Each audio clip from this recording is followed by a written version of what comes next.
Hey everybody. Well, I've got one of my other projects gluing up. I thought this would be a good time to do a video on the maintenance of a cutting board after it's been used quite a bit.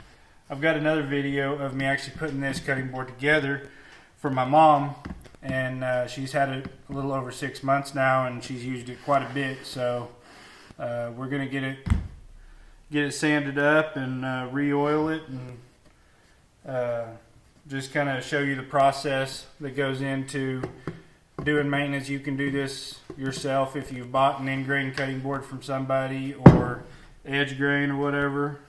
Any wooden product doesn't ever hurt once it's not looking so good like this one.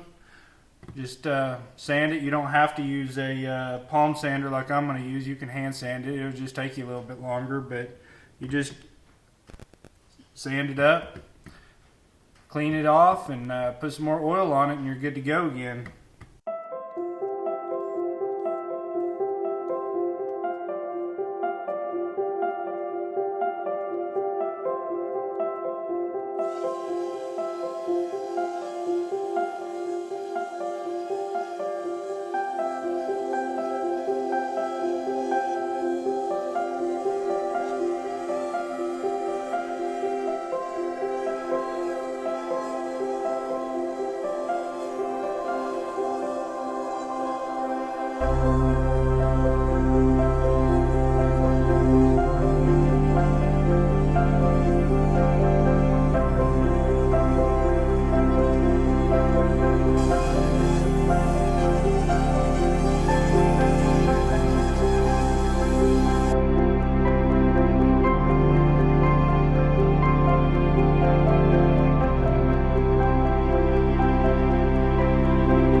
That's pretty much all there is to it. Just give it a good sanding. I used 220 on the back, but I had to go to 120 on the top to get rid of some of the more aggressive knife marks. But the 120 took care of the aggressive knife marks, and then I went back over top of that with 220, and it's smooth and good as new now.